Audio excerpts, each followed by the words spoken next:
আসসালামু আলাইকুম শিক্ষার্থীরা, তোমরা সবাই কেমন আছো? আশা করি তোমরা অনেক অনেক বেশি ভালো আছো। আমরা আজকে তোমাদের ত্রিকোণমিতি অধ্যায়ের ধারাবাহিক ক্লাস নিয়ে চলে এসেছি। তোমাদের পরবর্তী অঙ্কের নাম্বার হচ্ছে 4 নাম্বার কোয়েশ্চেন। এখানে দুটি অঙ্ক রয়েছে, একটি হচ্ছে কোশ্চেন নাম্বার 1 আর একটি হচ্ছে কোশ্চেন নাম্বার 2। তোমাদের এই অঙ্কটি একেবারে সহজ এবং এটি সমাধান করার জন্য আমাদের কোণের মানগুলো প্রয়োজন। আমরা তোমাদের কোণের জন্য cos θ মান এখানে লিখে রেখেছি। cos 0 ডিগ্রি মান 1, cos 30 ডিগ্রি মান হচ্ছে √3/2 আমরা লিখে রেখেছি এবং টেনের কোণের মানগুলো আমরা এখানে লিখে রেখেছি। চলো আমরা কথা না বেরিয়ে সমাধানে চলে যাই। এটা হচ্ছে তোমাদের কোয়েশ্চেন নাম্বার 4 এর 1 নম্বর অঙ্ক, আর এটা হচ্ছে তোমাদের কোয়েশ্চেন নাম্বার 2 এর কোয়েশ্চেন নাম্বার 4 এর 2 নম্বর অঙ্ক। আচ্ছা, এখানে এই অঙ্কে বলা হয়েছে কোণের মান যদি 30 হয়, এটা হচ্ছে থিটা, কোণের মান যদি 30 হয় তাহলে দেখাও যে এটা করলে এটা হবে, অর্থাৎ এই অংশের বাম দিকের অংশের সমাধান যা হবে এই অংশের সমাধান একই হবে। এখানেও সেম জিনিস বলা হয়েছে। 2 নম্বর অঙ্কে লেফট সাইড এটা করলে যা হবে রাইট সাইড করলে তাই হবে। দেখি আমরা দুটো সমান হয় কিনা। বাম দিক করার পরে আনসার যা হবে ডান দিকের আনসার তা আনতে পারলে আমাদের অঙ্কের সমাধান শেষ। চলো আমরা কথা না বেরিয়ে সমাধানে চলে যাই। 1 নম্বর অঙ্কে আমরা প্রথম যদি লেফট সাইড লিখে শুরু করি, লেফট সাইড ইকুয়াল টু দেওয়া রয়েছে cos 2 থিটা। আচ্ছা, আমরা মান বসে এবার কজের জায়গায় কজ রয়ে গেল 2 ইন্টু থিটার মান হচ্ছে 30, তাহলে 2 ইন্টু 30। এবার এখানে করলে হচ্ছে cos 30 দুগুণা 60, এটা হচ্ছে আমার বাম দিক। এবার দেখো cos 61 আমরা জানি, এখানে দেখতে পাচ্ছি। এগুলো তোমাদের মুখস্থ করতে হবে না, এগুলো ক্যালকুলেটারে তুমি যদি প্রেস করো তাহলে মানগুলো চলে আসবে। এখানে cos 30 এর মান হচ্ছে হাফ, ঠিক আছে। তাহলে cos 60 এর মান হচ্ছে হাফ, ঠিক আছে। এটা হচ্ছে আমার বাম দিক। এবার আসো আমরা রাইট সাইড করি, ডান দিক, রাইট সাইড। আচ্ছা, ডান দিকে রয়েছে এই অংশটা, আমরা আগে লিখে নিই 1 মাইনাস টেন স্কোয়ার থিটা, নিচে আছে 1 প্লাস টেন স্কোয়ার থিটা। আচ্ছা, এবার এখানে আমরা যদি মান বসাই 1 মাইনাস এই টেন থিটা লেখা যে কথা, টেন থিটা স্কোয়ার লেখা এক কথা, আবার এখানে 1 প্লাস টেন স্কোয়ার থিটা যে কথা, 1 plus ten theta whole square লেখা একই কথা। আচ্ছা, এবার আমরা এখানে 1 মাইনাস টেন থিটা, আমরা থিটার মান জানি 30, ঠিক আছে। তাহলে আমরা 30 বসিয়ে দিই। এখানে 1 মাইনাস টেন 30 হোল স্কোয়ার, আবার নিচেও রয়েছে 1 প্লাস টেন 30 হোল স্কোয়ার, ঠিক আছে। আশা করি বুঝতে পারছো। এরপরে আমরা এখানে 1 মাইনাস টেন 30 মান কত দেখো, টেন 30 মান হচ্ছে 1/√3, তাহলে এখানে আছে 1/√3 হোল স্কোয়ার, নিচে আছে 1 প্লাস, এখানে টেন 30 মান 1/√3, উপরে রয়েছে স্কোয়ার। আমরা এখানে ডান দিকে লিখছি, হ্যাঁ, এই অংশটা আমরা ডান দিকে লিখছি। আচ্ছা, এবার আমরা কাজ করতে পারি। দেখো এটা হচ্ছে মাঝখানের টান, উপরে 1 মাইনাস, দেখো এখানে এই স্কোয়ারটা কিন্তু 1-এর সাথেও রয়েছে, এই স্কোয়ারটা √3 এর সাথেও রয়েছে। আমরা একবার এই স্কোয়ারটাকে 1-এর সাথে দেবো, আরেকবার দেবো √3 এর সাথে। তাহলে 1 কি স্কোয়ার করলে 1 স্কোয়ার করলে একই হচ্ছে, আর √3 কি স্কোয়ার করলে এই √3 উপর একবার স্কোয়ার হবে। আচ্ছা, তাহলে এই √3 স্কোয়ার আমরা একেবারে ভেঙে ভেঙে লিখছি। একইভাবে সেমভাবে নিচেও হবে, 1 প্লাস স্কোয়ারটা একবার 1-এর উপরে যাবে, এবার আমরা 1 উপরে স্কোয়ার না দিলেও চলার পরে দিচ্ছি, আবার √3 এর উপরে স্কোয়ার যাবে, ঠিক আছে। আশা করি বুঝতে পারছি। আচ্ছা, এবার এখানে 1 মাইনাস, আমরা একই স্কোয়ার করলে একই হবে, আর এই স্কোয়ার এবং √3 কাটা যাবে, বাকি আছে 3। আবার এখানে 1 প্লাস, উপরে আছে 1, এখানে স্কোয়ার আর √3 কাটা, বাকি আছে 3, ঠিক আছে। আশা করি বুঝতে পারছি। এবার এখানে আমাকে অঙ্ক বলতেছে বিয়োগ করার জন্য, এখানে বিয়োগ, এখানে যোগ। চলো আমরা যোগ বিয়োগ করে ফেলি। এটা হচ্ছে মাঝখানের টান, এটা হচ্ছে 3 হচ্ছে লসাগু। এবার আমরা লসাগু করার নিয়ম হচ্ছে, মানে বিয়োগ করার নিয়ম হচ্ছে হর দিয়ে ভাগ, লব দিয়ে গুণ। তাহলে আমরা এখানে এই 1-এর নিচে মনে মনে 1 আছে, তাহলে এখানে 3 আছে, তাহলে 3 একে 3, এখানে 3 রয়েছে মনে মনে, 3 দিয়ে আবার 1কে গুণ করলে 3 একে 3, এই মাইনাসের মাইনাস।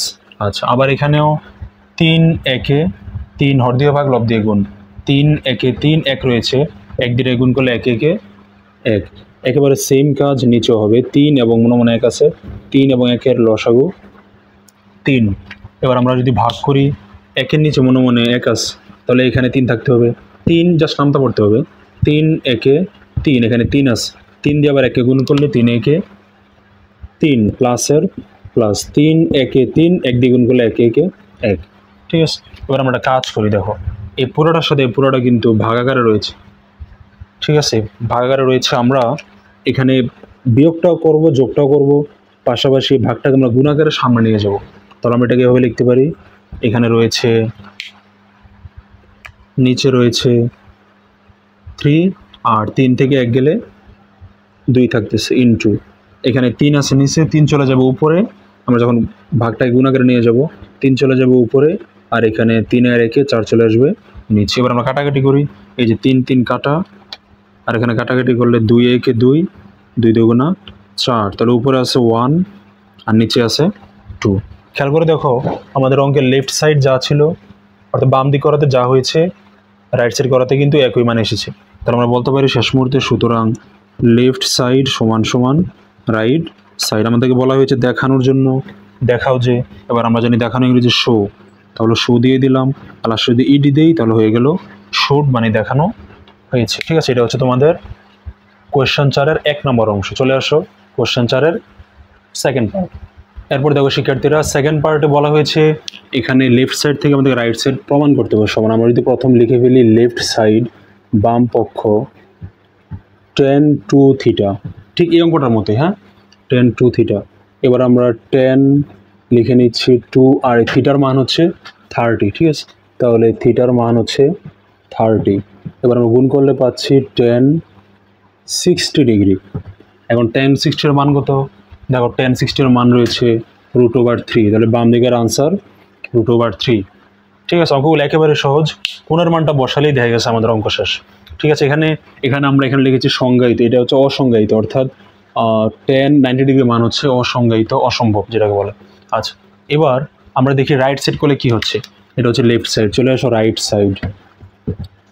রাইট সাইডে বলা আছে 2 tan থিটা, নিচে রয়েছে 1 - tan স্কয়ার থিটা। আচ্ছা, এবার 2 এর জায়গায় 2 tan, আমরা মান বসাবো tan থিটার মান হচ্ছে 30, এবং এরপরে রয়েছে 1 - tan থিটার মান 30। এখন স্কয়ার এখানে দেওয়া যে কথা, ব্র্যাকেট দিয়ে একেবারে পুরোটাকে দিয়ে দেওয়া এক কথা। ঠিক আছে, এবার আমরা এখানে মান বসাচ্ছি, 2 এর জায়গায় 2, tan 30 এর মান হচ্ছে 1/√3, তাহলে tan 30 এর মান 1/√3। এখানেও হবে, নিচেও হবে 1 - tan 30 এর মান 1/√3। তবে এখানে যদি স্কোয়ার রয়েছে, এই স্কোয়ারটা আমরা এখানে ব্র্যাকেট আকারে দিয়ে দেব। এবার এখানে রয়েছে 2, এখানে আমরা দেখো এখানে 2 এর সাথে পুরোটা গুণ আকারে রয়েছে, আমরা গুণটা করে যেতে পারি ইচ্ছা করলে। এখানে 2 এর সাথে গুণ আকারে রয়েছে 2, আর 1 এর সাথে গুণ হবে, তাহলে 2 একে 2, আর নিচে হবে √3 একে √3, আর নিচে রয়েছে 1 - এখানে স্কোয়ারটা 1 এর সাথে একবার হবে, স্কোয়ারটা একবার √3 এর সাথেও হবে, তাহলে আমরা 1 এর উপর স্কোয়ার দিলে একে একে একই হচ্ছে, আর এখানে স্কোয়ারটা √3 এর সাথে দিলে স্কোয়ার এবং √3 কাটা যাবে। আমরা এটা সংক্ষেপে করছি, তাহলে স্কোয়ার রুট কাটা গেলে বাকি আছে 3।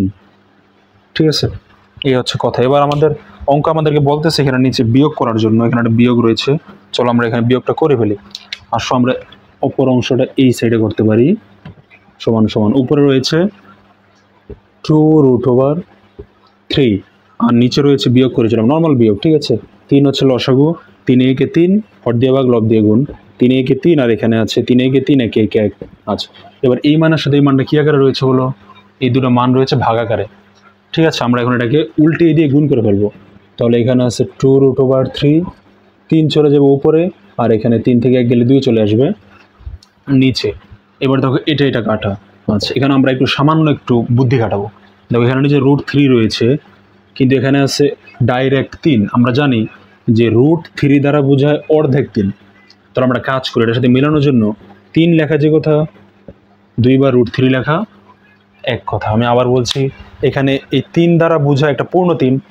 এবার আমরা জানি যে 2টা অর্ধেক 3 গুণ করলে একটা পূর্ণ 3 পাওয়া যায়, তাহলে 3-এর পরিবর্তে আমরা √3 লিখতে পারি। এবার দেখো এই যে এটা কাটা, তাহলে নিচে কিছু নয়, উপরে আছে শুধু √3। খেয়াল করে দেখো আমাদের এই অঙ্কের লেফট সাইড যা ছিল, দেখো এই অঙ্কের ডান দিকে রাইট সাইডের আনসার দেখো তাই হয়েছে। এই যে তাহলে আমরা বলতে পারি সুতরাং লেফট সাইড যা ছিল অর্থাৎ বাম দিক সমান সমান ডান দিক। আমাদেরকে বলা হয়েছে দেখানোর জন্য, দেখানো আমরা ইংরেজিতে লিখতে পারি শো অর্থ দেখানো, আর শোড মানে দেখানো হয়েছে। আশা করি বুঝতে পেরেছ। এই ছিল তোমাদের ত্রিকোণমিতি অধ্যায়ের কোয়েশ্চন 4-এর 2টা অঙ্কের সমাধান। যদি কোনো এরপর কোনো সমস্যা থাকে তোমরা অবশ্যই আমাদেরকে কমেন্ট সেকশানে লিখবে, আমরা চেষ্টা করব তোমাদের প্রশ্নগুলোর জবাব দেওয়ার জন্য। সবাই ভালো থাকো, সুস্থ থাকো, আল্লাহ হাফেজ।